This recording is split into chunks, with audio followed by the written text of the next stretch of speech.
নূহ আলাইহিস সালাম ৯৫০ বছর দাওয়াত দিয়েছেন। একটা খালি এক্সাম্পল দিচ্ছি, তিনি সূরা নূহের মধ্যে আল্লাহ পাক বলেছেন, নূহ আলাইহিস সালাম আল্লাহকে বলছেন, রব্বি, হে আমার রব, ইন্নী দাআহারা, আমি আমার এই কওমকে প্রতিদিন প্রতি রাত দাওয়াত দিয়েছি। সুবহানাল্লাহ, প্রতিদিন প্রতি রাত। আজকে এসেছি, হয়তো ২-৩ মাস পরে আপনাদের এখানে আবার আসতে পারি। প্রতিদিন প্রতি রাত কিন্তু আমি দাওয়াতি কাজ করতে পারছি না, আমরা কেউই করছি না। নূহ আলাইহিস সালাম বলছেন, আমি বিনা আজর, কোনো আজর ছাড়াই, কোনো স্বার্থ ছাড়াই, আল্লাহ, আমি আমার কওমকে দিন রাত দাওয়াত দিয়েছি। ওয়ালাম ইয়াজিদহুম দুআই ইল্লা ফিরারা, যখনই দাওয়াত দিয়েছি আমার দাওয়াত শুনে তারা খালি পৃষ্ঠ প্রদর্শন করেছে। কেউ মাথা ঢেকে ফেলেছে, কেউ মুখ কান বন্ধ করেছে, হ্যাঁ, কেউ আমাকে পাগল বলেছে, মজনুন বলেছে। এমনকি তিনি যখন নৌকা বানাচ্ছেন আল্লাহ পাকের আদেশে, মানুষ পাশ দিয়ে হেঁটে যায় আর টিটকারি করে, কবে মরুভূমিতে নৌকা চলবে নূহ, তোমার এই নৌকা মরুভূমিতে চলবে কবে? মানুষ টিটকারি মারে।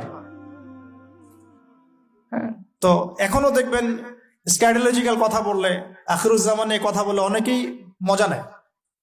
কবে আসবে ক্যাশলেস সোসাইটি? বললাম তো চলে আসছে। কবে আসবে মালহামা? বলছি চলে আসবে।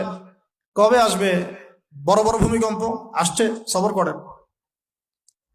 তো নূহ আলাইহিস সালামের জীবন থেকে শিক্ষা আমরা দাওয়াত দিব। আমরা ফার্স্ট অফ অল জ্ঞান অর্জন করব, ক্লাসিক্যাল সিলেবাস পড়াশোনা করব, ওলামায়ে কেরামের সাথে সোহবত রাখবো এবং দাওয়াতি কাজ করবো ইনশাআল্লাহ। এবং এখানে আমরা মধ্যমপন্থী থাকবো, নট চরমপন্থা, নট শৈথিল্যতাবাদ। নূহ আলাইহিস সালামের জীবন থেকে আরো দাওয়াত, দিন রাত দাওয়াতের মেহনত করা, দিন রাত দাওয়াতের মেহনত করা। আল্লাহ পাক আমাকে আপনাদের সবাইকে তৌফিক দান করুন। কতদিন? ৯৫০ বছর। কত বছর? ৯৫০ বছর। পুরো আব্বাসীয় খেলাফত ছিল ৫০৯ বছর কি ১০ বছর মেবি।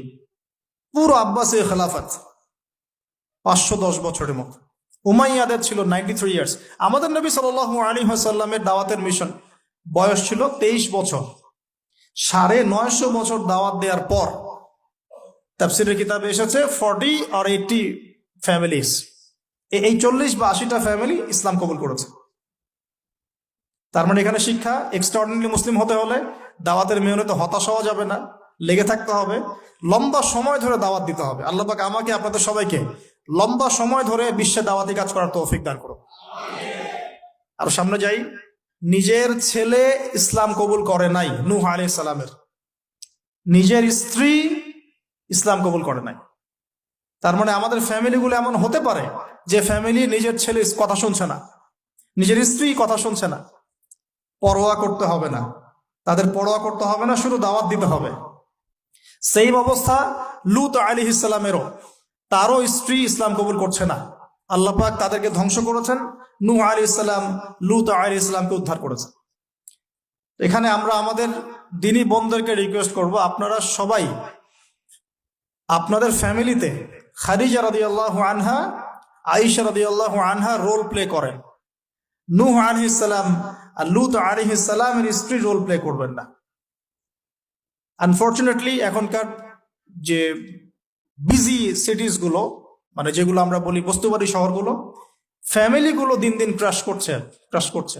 সম্পর্কের টানাপোড়া, বিচ্ছেদ, ডিভোর্সড, আকীদা আদর্শের মিল নাই, স্বামী ইসলাম প্র্যাকটিস করলে স্ত্রীর সমস্যা, স্ত্রী প্র্যাকটিস করলে স্বামীর সমস্যা। এই প্রবলেমস গুলো আমাদেরকে সলভ করতে হবে। আল্লাহ পাক আমাদেরকে সবর করার তৌফিক দান করুন। পারিবারিক তালিমটা খুব বেশি ইম্পর্টেন্ট।